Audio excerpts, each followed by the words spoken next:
Hey, what's up, guys? This is JP from Letnick Estates Group. Today I'm going to be talking to you about some tips for first-time home buying. Now, if you're in the market to be purchasing your first property, there's a few things you should probably keep in mind, including how to build up your credit score, inspections, government rebate programs, building up your down payment, and a lot of other information, which we probably won't be able to cover everything in this video, but hopefully after you're done watching this, you'll be a little bit better prepared for purchasing your first property.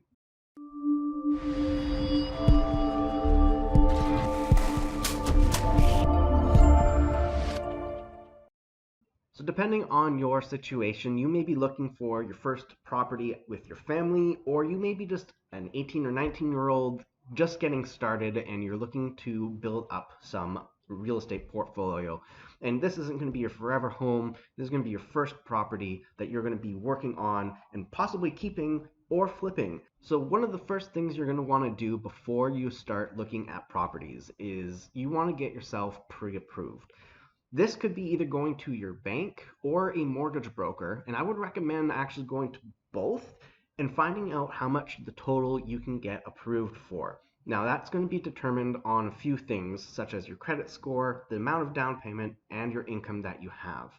All of those will factor into the maximum amount of money you can borrow from the bank or a lender in order to purchase your first property.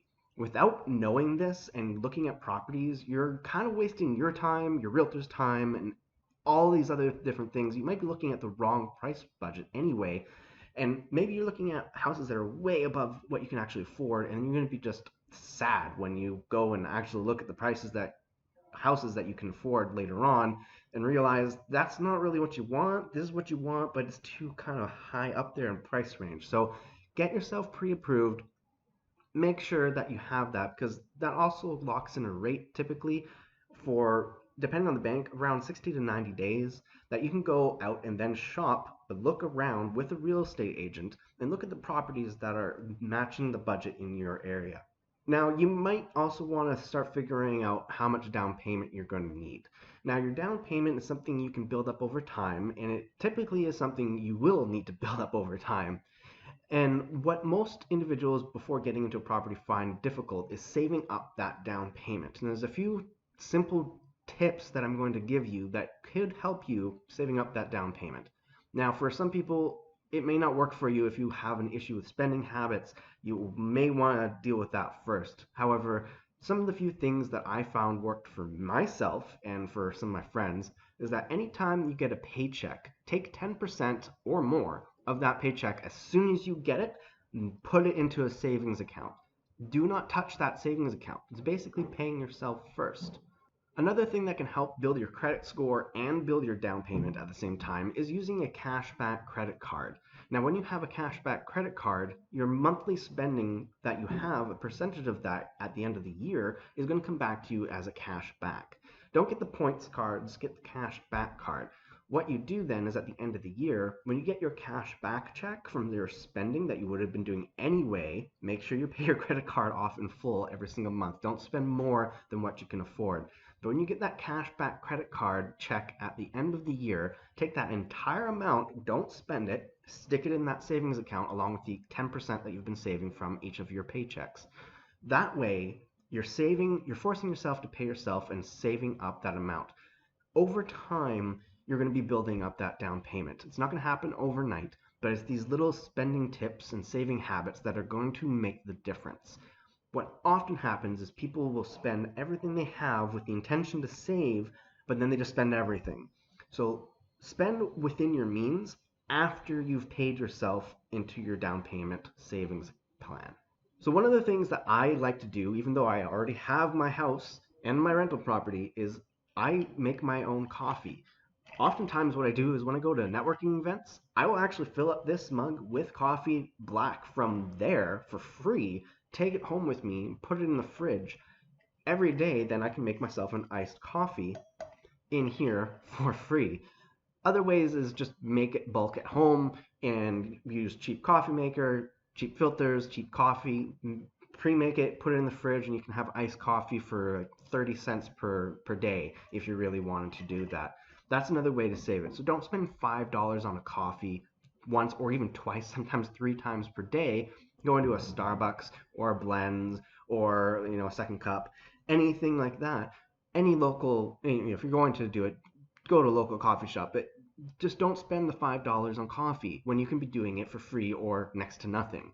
Take that money that you would have been spending and put it into your down payment savings account. Obvious ones again: don't smoke, don't drink alcohol. When you're going out on the night on the weekends and you're having fun time with your friends, chances are you're going to be spending $20 to $100 easily per night that you're going out. Maybe keep your friends, take them home, have a party at home, watch a movie at home on Netflix. Save your money that you're usually spending on entertainment and put it towards a down payment savings account. This, of course, is if you really want to have a house. If you prefer to live a life where you are going out and having fun and entertainment is your key, then do that. This is probably not the video for you. But if you are wanting to have that house, the first time home buyer, that is probably what you're going to want to have to do. Take back your spending a little bit and put the excess into your savings account.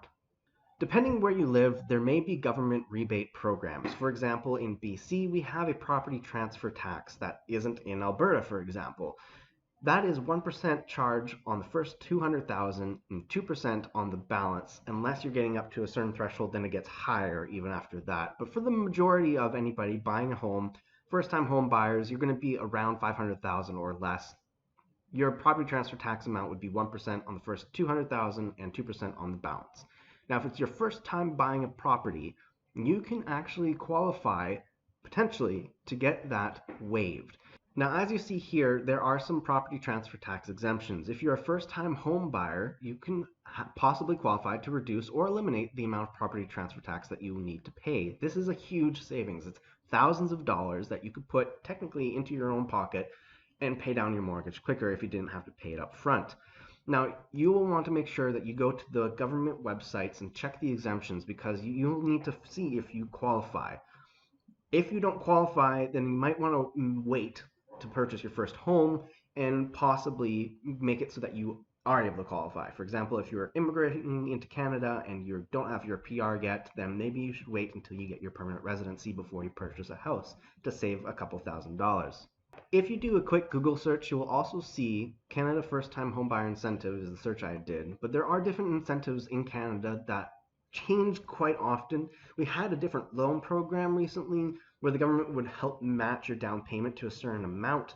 That's kind of gone now, and there's also a new equity loan program that's coming in that may be a good fit for you as a first-time home buyer. So definitely take a look at some of the information that is online.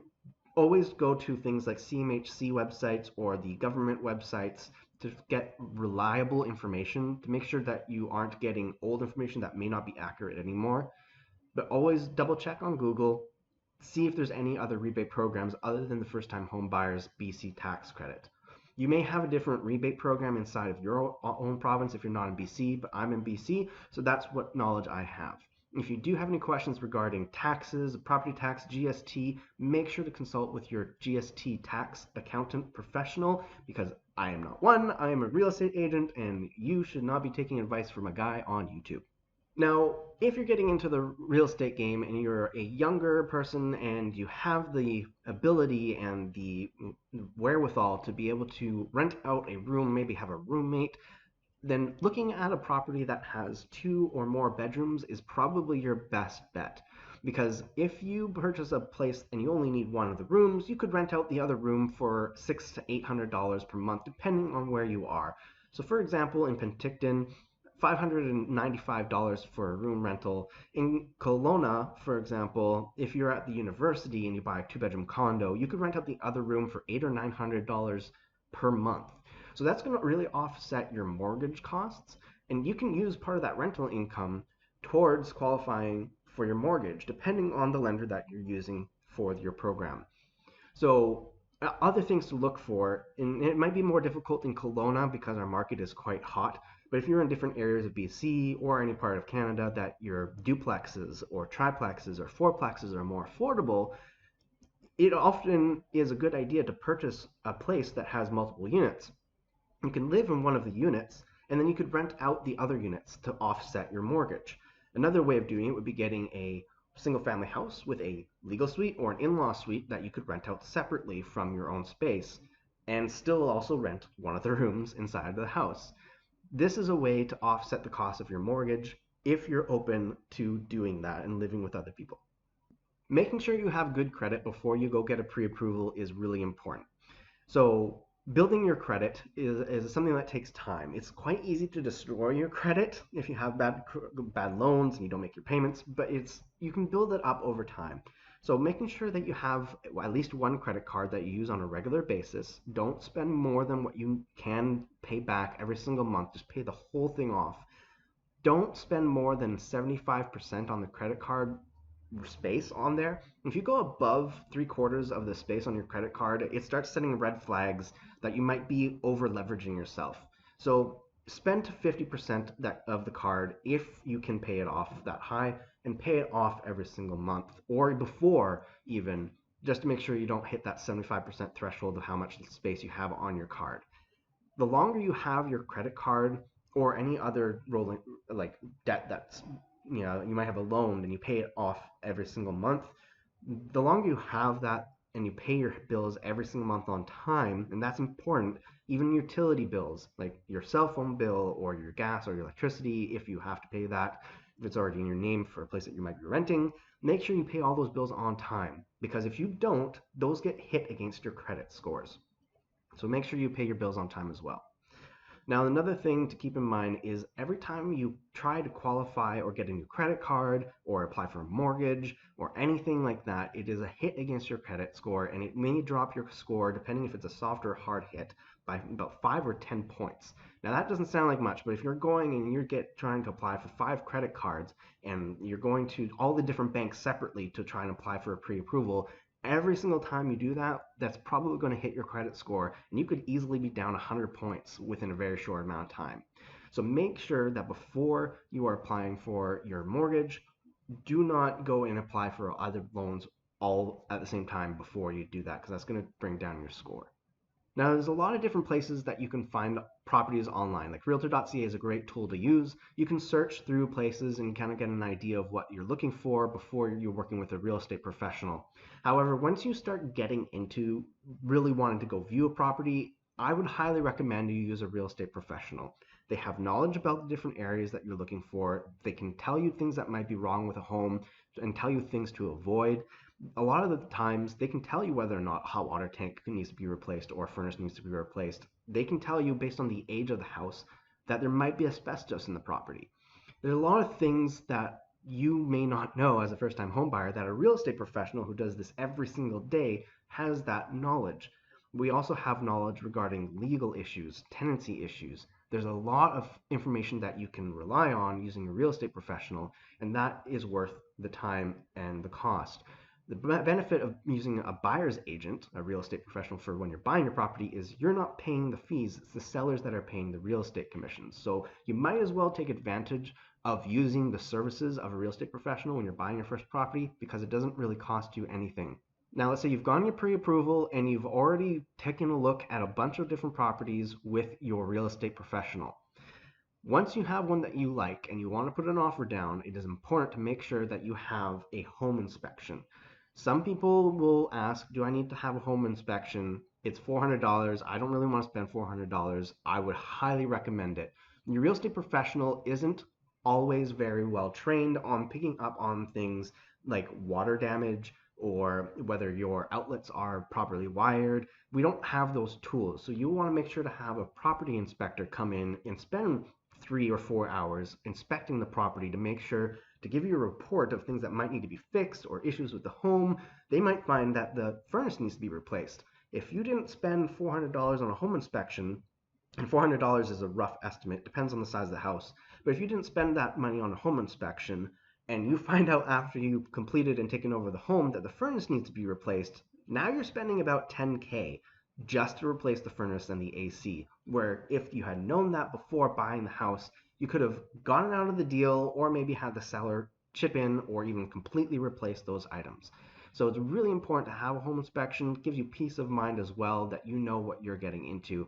This may be one of the biggest purchases of your life, And I know a lot of people like you may have spent more on your cell phone than on home inspection, which may be honestly something that is going to cost you a lot of money if you don't do it the right way. So make sure you use a real estate professional and a home inspector when you're looking to purchase your first home. So now that you have your credit score, your down payment, you've been able to do research with a real estate professional, you know to be fully equipped with a home inspector, and you've taken a look at the government rebate programs that might be available to you in your area, you are able to go and take a look now at purchasing your first home. If you have any questions about buying your first home in Kelowna, British Columbia, or the Okanagan, feel free to hit me up. My name again is JP Letnick from the Letnick Estates Group, and I'm here to help and answer any of your questions. Please help us by clicking the like button, the subscribe, and leaving a comment if you want in the comment section down below. It really helps us with our videos, and we look forward to helping you on the next one.